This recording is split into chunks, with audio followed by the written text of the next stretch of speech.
Path of Night is an actual play Vampire the Masquerade podcast set in the classic world of darkness. We're all friends, we're here to have fun, but our story can include graphic violence, drug use, sexual content, and other mature themes. We've talked at our table about safety, comfort, and consent both as players and storytellers. We know what to expect, we're all excited to be here, and we want you to feel the same, so listener discretion is advised.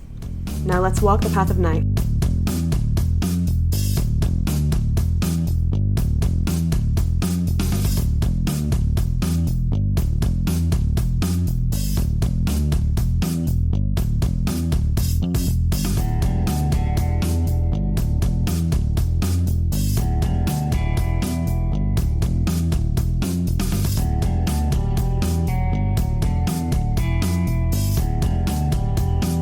Britta, it has been some time. A lot of the coterie has been handling their own personal business, leaving you with an opportunity to finish any preparations you need to make regarding your cafe. If you can you go ahead and give me a quick description as to what the cafe looks like?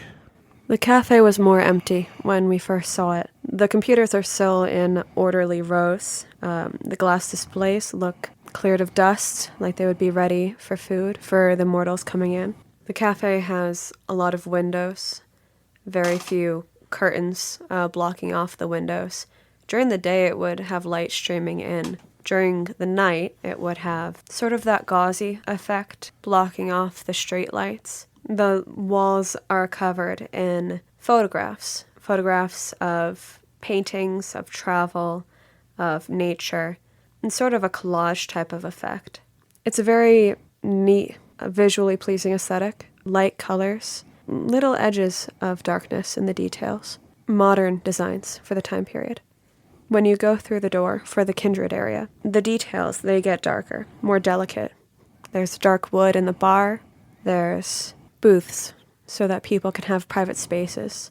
Little hidden spots. You get the sense that if you were to test spaces, you might be able to find hidden compartments. You find that it's taken some time to kind of get everything in order, but honestly, the labor of it has kind of allowed you to decompress after a series of ultra-violent events and the shock of becoming Kindred. Anyone in here would notice that the area is perfectly clean and meticulous. Sort of like someone had a vision as to how this might have come across and was pouring that negative energy into it.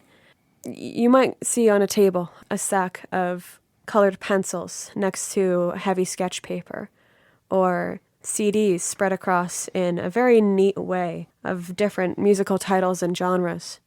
It seems like things that might ordinarily be left out near a computer or for the guests to interact with. But there's little hints that whoever was setting this up, Britta, that is, that she's been trying to make the space her own, a little confused in that way. So right now you have everything kind of like very carefully arranged. There's this rare occasion where you return to the Kindred area and you find something out of place. A chair is moved. A light kind of flickers on and off and is looser than it should be. The first time that happened, Britta called out very quietly after kind of looking around. Neil? It's never Neil. Does she get any indication of any kind of who? Well, after the, fourth or fifth night of this, you come into the room again, and this time the faucet is running down by the back sink. And when you get close, you will notice that this time the sink is blood-stained. Britta's coming over at first with like half a mind to turn it off, kind of set things back to how they ought to be. But as she takes a closer look at the sink and that color of it, now, does the water appear to be bloody? Or is it just that like there seems to be some residue in the sink? It looks like there's residue, and it seems to kind of spill over the counter and onto the floor. But there's no blood on the floor itself. Don't worry, I'm going to clean it up for you. She's turning around to find the source of that. You find the unmistakable Vito Zantosa. You came back. Of course I come back. I came back for you. But I shot you. Nah, that's okay. I intend to express pain with you in unusual ways that will take something like a gunshot and make it as nothing. Well, no, I didn't mean to shoot you. It's just something that... It's okay. He kind of like steps a little bit closer. Step back. I am Odin to us a family. Sensation for any purpose is thrilling to us. Addictive. Well, then you're welcome. And she's taking steps, like, she probably doesn't have far to go before she gets back to the sink against her. And when she notices that, she'll kind of, like, try to veer left or right. I'm glad that I accidentally provided you with that experience, but I... No, it was no accident. And I suppose that is what I find myself wondering. If the rest of your friends were intending on keeping me alive, why did you wish for me to die? There's a lot I don't know about my memory, and things just happen sometimes, so maybe if there's something about is there someone who would want to shoot your family or cause people to want to shoot you? Yes, of course. Would you mind telling me about them? The Xantos are an evil people. Most would desire us expunged from the world. Anyone particularly skilled in... In what, exactly? anything you've seen from me? No. You so far are one of a kind. She kind of has that, like, jaw-tightening moment of keeping a straight face. Mm-hmm. Our coterie does want to keep you alive. Except for you. Why? It's not me. It's something in my head, and maybe knowing more about who your enemies are could help me know more about me. There is little sense of discussing the litany of enemies with you, but perhaps I can help you with your memories. How? By looking into your eyes and uncovering them. I don't feel like you mean just looking. You mean with the abilities of your blood? Yes, I do. I don't want that. Sometime soon you're going to have to choose between things you want and don't want. I looked into my memories a bit more with Miles and found some stuff, and maybe I could do it that way again. Why do you want to do it that way? Do not worry. I will not harm you. I promise. He kind of draws just a little closer. Hand now like resting on the counter. Vicissitude, from what I can see, it stays on you. What does that even mean? Vicissitude. It is merely the means by which flesh is manipulated. We are all flesh. We've seen some... I mean, you must have seen what we found in that building with you. The ways that they were shaped, and it doesn't seem to leave people. He kind of gives this like nervous shiver when you bring it up. The things that are there are not simply manipulated flesh. They are extensions of my master's will. He who sleeps until the final nights. Are you an extension of your master's will? All flesh is an extension of my master's will. And what does your master's will go towards? These are things I would have to teach you in time. But if you would just let me. He reaches for you and seemingly trips and falls. But rather than landing on the floor, he lands up on the ceiling. By some unseen power, he is dragged from the room and the door slams shut behind him.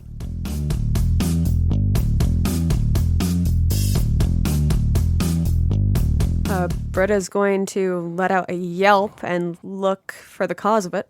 Looking around, Britta seems to be totally alone in the room. And even when you check beyond the room... No, she'll run to the door and like jiggle it. Not really seeming to follow him, trying to follow the dragging. When you get to the other side of the door, because it does open for you. Okay. Vera Zantosa is gone. Mm-hmm. You are alone in the cafe. Is there any sign of disturbance? There is not. Is there any sign of anything, like, is the door open? Is there any, like, paper ruffled? Is there anything at all, or is it perfect? Perfect. And if I run outside after, that glance around, is there anything to do with the outside world that seems different? When you go outside, some of, the windows are fogged, and because, it's still, pretty cold winter nights. On the front door, under where the little bell is and everything to kind of notify you and people arriving, you see it's like someone was breathing against the glass and then used their fingers to trace something. Mm-hmm. You see the name Britta scrawled across the glass as though it was written with a finger. Britta takes in that image for a second, just almost with that chest tension of someone who needs to breathe, but without the rise and fall. She memorizes what she can tell about. It's not really even handwriting, but she's looking desperately for any sense of what's going on. She casts a look around at the surrounding streets. Everything is painfully typical. So in that case, she takes her sleeve, she rubs her name away, she goes back inside the cafe, and back to the Kindred area, and she checks to see if the blood in the sink is still there. The blood in the sink is gone. Mm. The faucet is, however, running. She turns it off after a moment and kind of stretches. That full body stretch where you place your hands on the edge of the sink and you lean and you arch your back to try to get the tension out of it. Mm-hmm. She casts another look around, just deeply suspicious of the normalcy of the place. Kind of stalks to where she's determined her safe spot is, which in the Kindred area is behind the bar where she found the gun from before, and she kind of found her stuff set up, and she retrieves one of her guns and she tries to call Wynn. You place a call and you page her, but it doesn't seem that there's an immediate phone call in return. At the end of the paging, though, you can hear familiar music. What kind of familiar music? You can't quite place your finger on it, but it's some sort of instrumental. It's so distant sounding. Does it seem as if the phone call connected? Yes. And it's a kind of instrumental music. Does it remind me of Miles? It's not over the phone. Oh, okay. You hear this coming from somewhere within the cafe. The phone is getting hung up in that sort of I have to ask, is this a flip phone? How does this... Yeah, it's probably a flip phone. Do you know that one finger, slow, clap hang up when something's wrong? Yeah. She'll do that and she'll put the phone away. And the gun is not getting the safety taken off quite yet, but it is very much in hand as she gets back up, stands slowly, and sticks to the edges of the room as she starts heading towards the front of the cafe. Sort of sticking to the walls, not touching the door until she's ready to reach out and push it open and step through. By the time you're touching the door, it is ice cold to the touch. Do I notice this with my touch of frost? You do. Ooh. So I normally wear gloves as Britta, but I imagine when she's in her haven alone, that might be when she takes the time to remove them, and that touch of ice back and the contrast of how cold this door must be. She kind of pulls her hand back to herself, but her attention is swinging around the room, scanning for whatever's going on here. You get this morose feeling. And at this point, you're certain that you're not alone. But with that said, you don't really see very much that's out of place, and every time you do, it is under control again within moments. Do I still hear the music? Only when you listen for it. Britta's gonna keep listening for it. She's gonna slowly, gun still in hand, she's gonna go and take one of the chairs from behind the rows of computers, and she's gonna, I think it's one of those wheeling chairs. Makes like a soundless, like when you drag one of those and it kind of like the wheels don't actually make a sound, but there's just that sort of like shift. Mm-hmm. And she will bring it over to the middle of the room and kind of like fuss with how it's angled for a second before sitting down. All of her motions are kind of guarded and slow. But she sits down in the chair, lowers the gun to her side, and says, "Hello?" Hello. Who's there? Hello. I can hear you. I can hear you saying hello. Can you say more?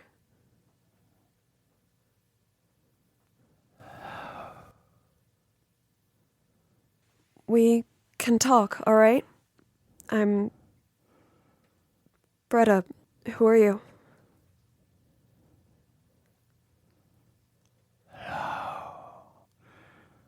Repeats again, trying to communicate something to you. The room is cold, and even as you draw breath, like a whole unnecessary deep breath, you exhale. You know that bit of fog that comes when you're breathing in the cold? When it's snowy out and you kind of have that puff. You experience that. And that, with the music, seems to take you to another place.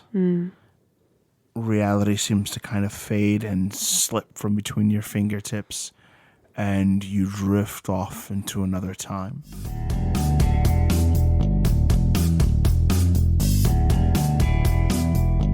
You're quite young. Britta is maybe 10 years old. And you can kind of feel that youth, the simplicity of your thoughts, and your diminutive size. You feel yourself rocking on some sort of very small boat.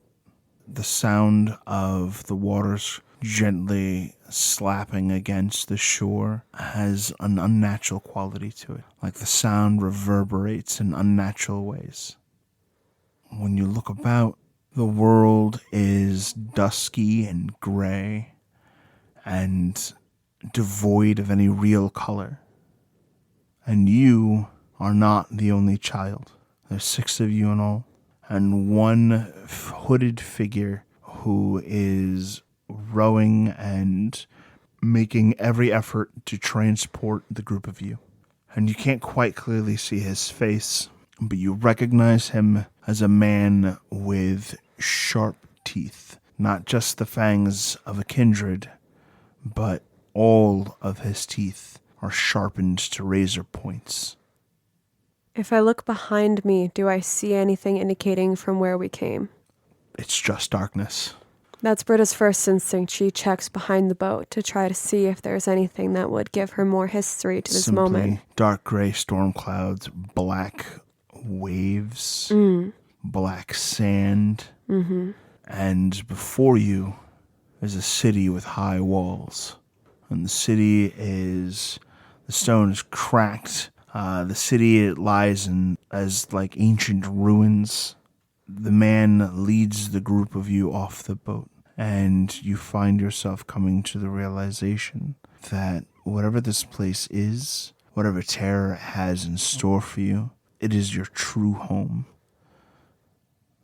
That you have, in this moment, left the world behind you. Britta's chest is rising and falling, and it's sort of making her feel strange in this younger body, that she can feel how small she is and the breaths that she's taking, and she's staying close to the other kids, keeping track of them, keeping track of the man with the pointed teeth, looking around at what has this sense of, it has a sense of home, but it comes with a sense of dread. Yes, this place is not natural. And even with the vast imagination of a 10-year-old child, you know that this is beyond the edge of reality as you know it. And there are others there, all of them kindred. Do they all have the teeth? They do not all have the teeth.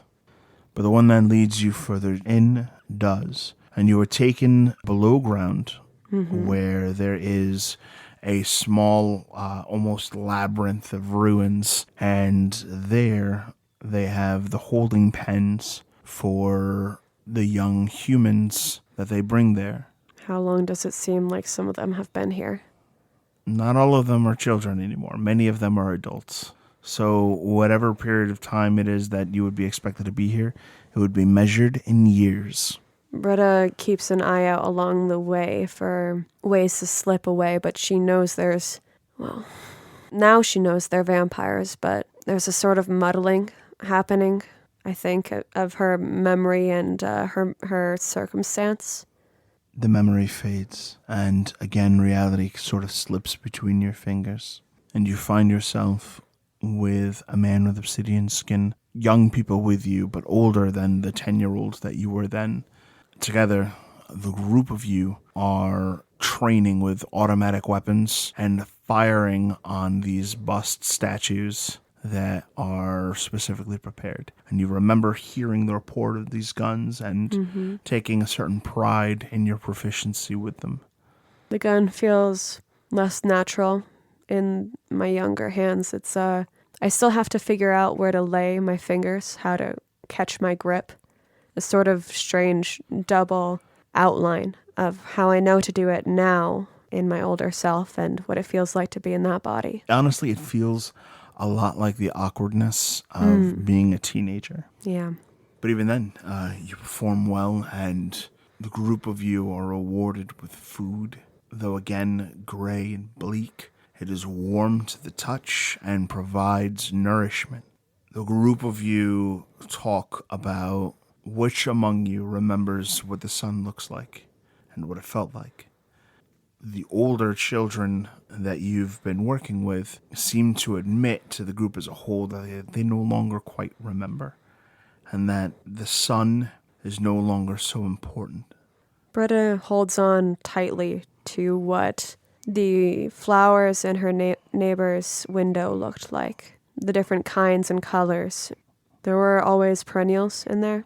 Sometimes she'd change them out, but that's the memory that she holds on to, the color green in the leaves when the flowers were brightest, the way that it looked in the winter. The group of you share a meal. At its conclusion, you're each sent back underground to those rooms that you had found when you were first a child brought to this place. It's more like dormitories than cells. You're comfortable here, it's home. They're so familiar. I've memorized the way that the turns form in the walls of this place. I've made comfort for myself, a favorite blanket or cracks to count in the wall by my bed. I recognize them now, looking back on the memory. They seem so intrinsic to what my experience had been, but keeping that separation, it's hard to realize that I forgot them once. You come to, when you're kind of looking at it and remembering, you hear a knock at the doorway to your space.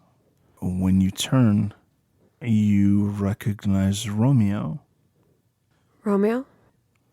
What are you? He gives you a confused look. We've been activated. This is it. Get your things. We're headed to the world of flesh to engage in a hunt the Shadow Crusade has use for us. Britta stares at him for a moment, keeps track of what's on his person, what he seems to mean when he says, gather your stuff. But she turns and she does as he instructs, and the confusion still written plainly across her face joins him at the door. By the time you straighten and turn to join him at the door, the memory slips from between your fingers, and you find yourself in the dark in your cafe with all of the lights out, and you can see the faintest silhouette of Romeo sitting across from you in a chair.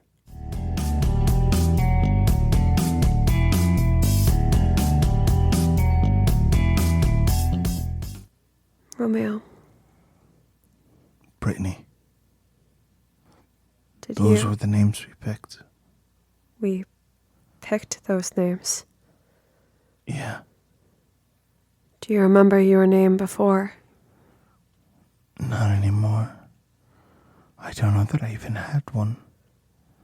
Did I have one? Trying to remember seems to cause him pain. I'm sorry. And he fades from view. Romeo? Romeo!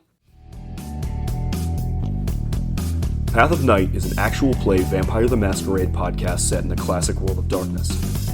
Britta, the unknown new embrace, was played by Rebecca Steigelfest. Johnny Saxon the Bruja was played by Garrett Gabby. Miles Davenport the Ventrue was played by Tim Davis. Neil Foster the Malkavian was played by Rob Muirhead. Wynn Cabot the Gangrel was played by Erica Webb. Your storyteller was Lex Lopez. Recording by Rebecca Steigelfest. This episode edited by Rob Muirhead. The music used in this episode was January Grunge Love Fest by Technoax. Visit them online at technoax.com, teknoax.com. Path of Night uses the 20th Anniversary Edition rule set of Vampire the Masquerade with a few limited house rules. Vampire the Masquerade and the Storyteller system are owned by Paradox Interactive. Make sure to subscribe to us on iTunes or wherever you get your podcasts. Follow us on Twitter at @PathOfNightPod, on Facebook at facebook.com/PathOfNightPodcast, or email us at pathofnightpodcast@gmail.com. See you next time, Kindred.